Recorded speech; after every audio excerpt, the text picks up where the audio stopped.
भगदड़। नमस्कार, आप देख रहे हैं दिव्य हिमाचल टीवी और मैं हूं आपके साथ पल्लवी शर्मा। मैं आपके सामने हाजिर हूं हिमाचल आज का मुद्दा लेकर।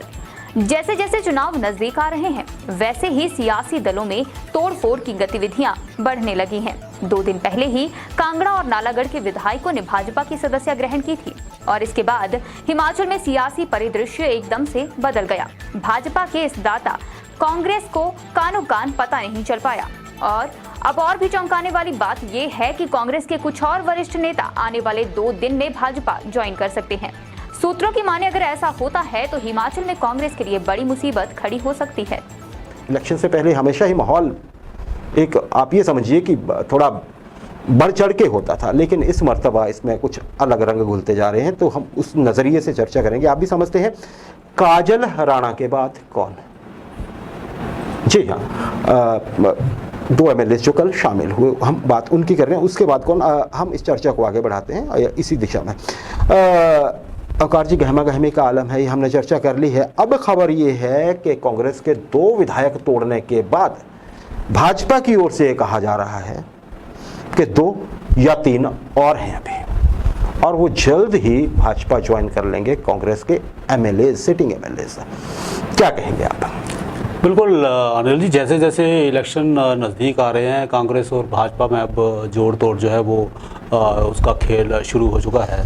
19 अगस्त को आप देखेंगे कि भाजपा के राष्ट्रीय अध्यक्ष जगत प्रकाश नड्डा जी सिरमौर पहुंचेंगे, वो हिमाचल दौरे पे हैं। तो 20 को सिरमौर में एक पार्टी का एक बहुत बड़ा कार्यक्रम है और 21 को हिमाचल प्रदेश यूनिवर्सिटी का भी एक पुराने छात्रों का एक मिलन समारोह है। तो बताया ही जाता है, सूत्र यही बताते हैं कि HP के ही समारोह में एक ऐसा सीन क्रिएट किया जाएगा जिसमें कांग्रेस के पूर्व या वर्तमान कुछ MLA जो हैं उनको भाजपा की जो नेता जो हैं उनको भाजपा की सदस्यता जो है वो ग्रहण करवाई जाएगी और वो कांग्रेस से भाजपा में शामिल कराया जा सकता है। जी, ऐसी बातें सुनने में आ रही हैं। मतलब पीछे भी ये बात सुनी जा रही थी कि देखिए, जब नेता हिमाचल में थे 2 MLA जो ज्वाइन करवाए तो उन्हें दिल्ली क्यों ले गए होंगे? तो जाहिर सी बात है कि वहाँ राष्ट्रीय अध्यक्ष थे, इसलिए तो आपने बहुत एक तरह से टाइम फ्रेम ही दे दिया कि शायद क्योंकि राष्ट्रीय अध्यक्ष की अगर बात है तो उसमें हिमाचल आ रहे हैं, तो फिर दिल्ली की दौड़ क्यों? ऐसे एजम्पशंस हैं, ऐसे दावे किए जा रहे हैं, ऐसे बातें कही जा रही है। जो होगा वो हम आपके सामने ले आएंगे। पुष्टि तो इन चीज़ों की कोई नहीं होती है ओंकार जी, जब तक है जो 2-3 नाम है वो शायद हमें पता है, कुछ आपको भी पता होंगे, लेकिन उसकी ना पुष्टि की जा सकती है ना यहाँ पे हम अभी वो कोई नाम का खुलासा करना चाहेंगे आपके सामने। अच्छा ओंकार जी, एक और चीज़ है, अगर मैं कह रहा हूँ कांग्रेस को छोड़कर कुछ और विधायक चले जाते हैं, जैसे कि भाजपा का दावा है, भाजपा में भगवा दल में चले जाते हैं, तो क्या इससे कांग्रेस का मनोबल टूटेगा? और अगर ऐसा होता है तो क्या भाजपा का फायदा होता है इस चीज में या नुकसान होता है? क्या राय है आपकी?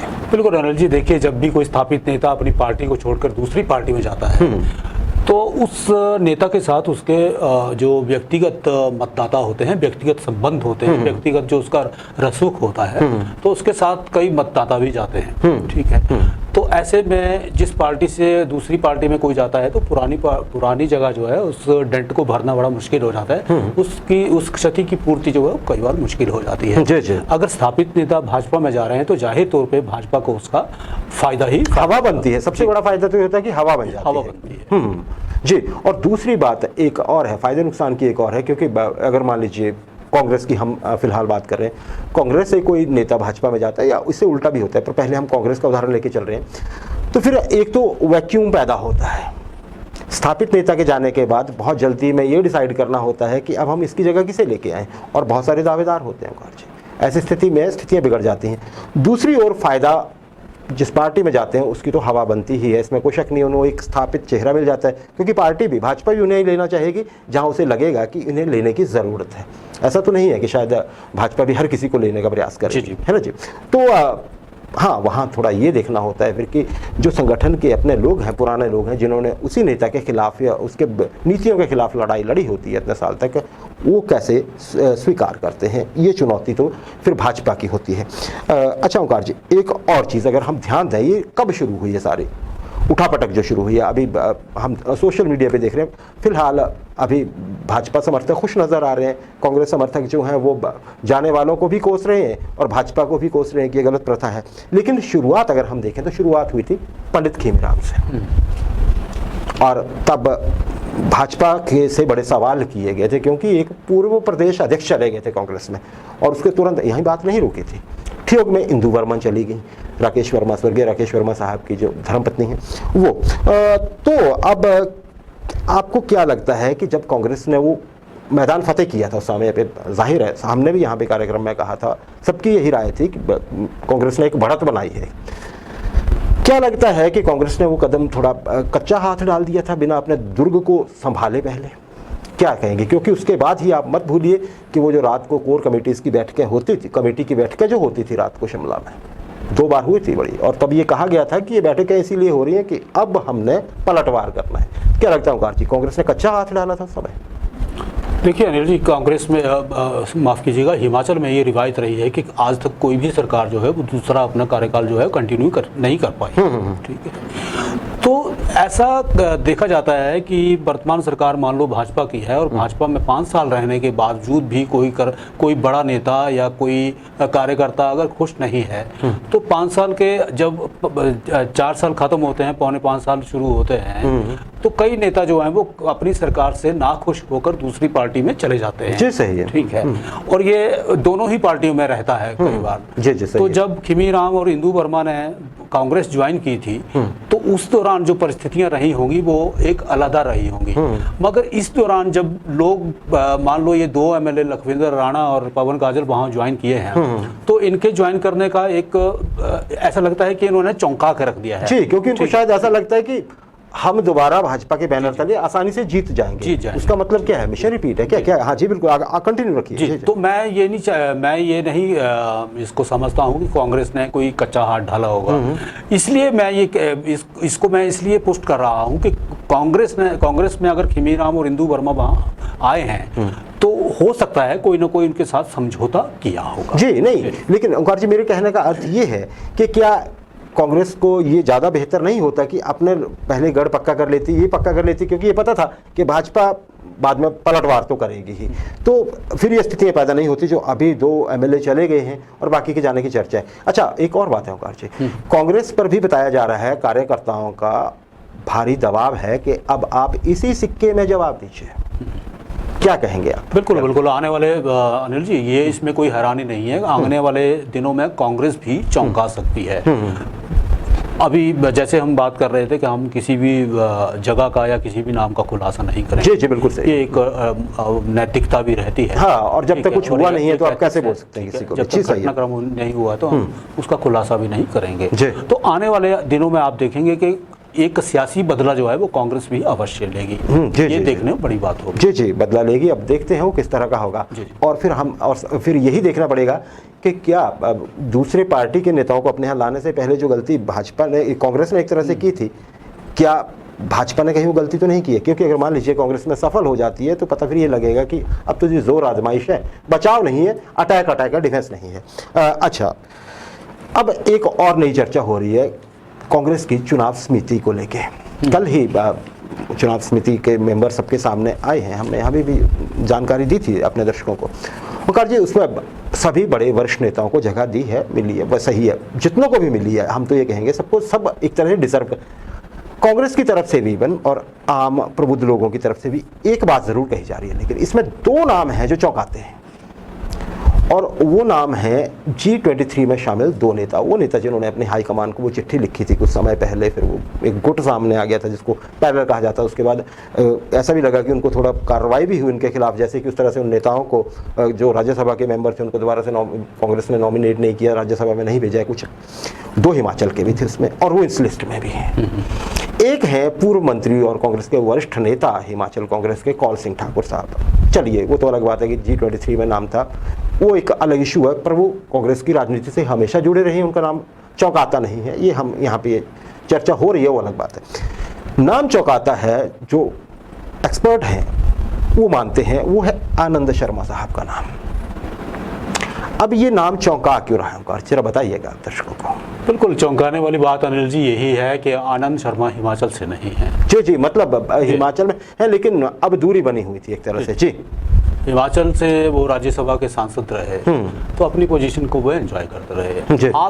आप ये देखेंगे कि हिमाचल से वो राज्यसभा सदस्य रहे, वाणिज्य मंत्री रहे, तो हिमाचल में उनका अभी तक राजनीतिक या आर्थिक दृष्टि से क्या योगदान रहा है। जब वाजपेयी साहब का वो इंडस्ट्रियल पैकेज कैंसिल हुआ था तब शायद जब आनंद शर्मा साहब ही मंत्री थे। बिल्कुल आई एम नॉट श्योर कि, लेकिन ऐसा था। बिल्कुल आप सही कह रहे हैं जी। तो योगदान के नाम पे तो आनंद शर्मा का हिमाचल में कोई भी ऐसा कोई काबिल तारीफ या कोई उल्लेखनीय कार्य रहा नहीं है।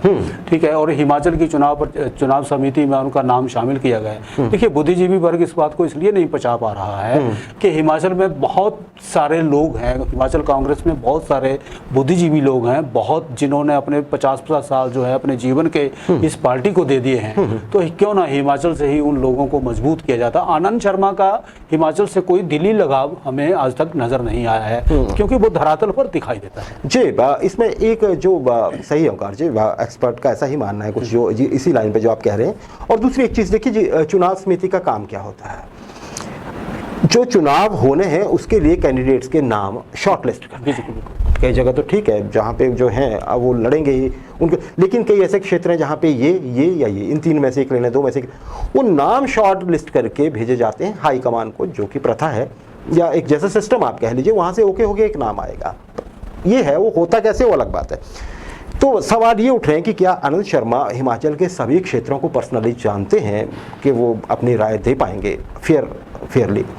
सवाल सिर्फ इतना है, हालांकि कांग्रेस का अंदरूनी मामला है, वरिष्ठ नेता रहे हैं, केंद्रीय मंत्री रहे हैं, बहुत किसी समय पे तूती बोलती रही है इनकी कांग्रेस में भी और देश में भी। चलिए अब इस पे भी देखा जाएगा आगे क्या सामने आता है। अच्छा ओंकार जी, जल्दी से मैं चाहूँगा, समय हमारा बीतता जा रहा है। नड्डा साहब आ रहे हैं दौरे पे, जैसे आपने कहा है, तो क्या लगता है ये एक तरह से चुनाव अभियान की शुरुआत है या शुरुआत पहले हो चुकी है, इसकी कड़ी है? क्योंकि साख तो नड्डा साहब की भी मिशन रिपीट के साथ जुड़ी हुई है हिमाचल में। बिल्कुल अनिल जी, नड्डा साहब हिमाचली हैं और राष्ट्रीय भाजपा के अध्यक्ष हैं, तो साख उनकी जुड़ी हुई है। और ये इलेक्शन जो होगा उनके अध्यक्ष बनने के बाद हिमाचल का पहला इलेक्शन है विधानसभा का। और इस दौरान ये भी देखना होगा कि वो कितना परफॉर्म कर पाते हैं, उनके दिशा निर्देश कितने काम आते हैं, क्योंकि उनके लिए भी ये विधानसभा का जो चुनाव है ये अग्नि परीक्षा से कम नहीं है। जी, उनके लिए भी कम नहीं है। अच्छा, आज मुख्यमंत्री साहब कांगड़ा जिला के दौरे पे थे, इंदौरा में थे, क्या हुआ? देखिए, वो इंदौरा में जैसे आप देखेंगे कि 75वां जो है हिमाचल की वो स्थापना का साल चला हुआ है, तो इसी सिलसिले में वो इंदौरा और फतेहपुर पहुंचे हुए थे। वहाँ स्वतंत्रता संघर्ष के दौरान का जो भी वो रहा है संघर्ष की, जी 75वां साल जो मना रहे, 75 कार्यक्रम जो होने उसी कड़ी में कार्यक्रम, तो उन्होंने वहाँ प्रदर्शनी का उद्घाटन किया है। तो नौजवानों को संदेश दिया है कि हमारी जो पीढ़ी है उस दौरान नहीं थी, तो आज ये देख सकते हैं कि किस तरह का संघर्ष रहा होगा। जी, अंतिम प्रश्न मेरा इस सेगमेंट में ओंकार जी आपसे, पवन काजल साहब जी, कांग्रेस के हिमाचल कांग्रेस के पूर्व कार्यकारी अध्यक्ष, भाजपा में शामिल होने के बाद आज अपने गृहनगर पहुंचे, कांगड़ा पहुंचे, कैसा स्वागत हुआ उनका? स्वागत बहुत बड़ा स्वागत हो गया। गग्गल हवाई अड्डे पे वो उतरे थे और समर्थकों ने उनको जो है वो सिर आंखों पे बैठाया है। और इस दौरान उन्होंने ये कहा कि मुझे उम्मीद नहीं थी इतने लोग जो हैं स्वागत को उमड़ेंगे। फिर उन्होंने एक बात दोहराई है कि परिवर्तन है तो मैं भी परिवर्तन के साथ चला। परिवर्तन है तो परिवर्तन के साथ चला।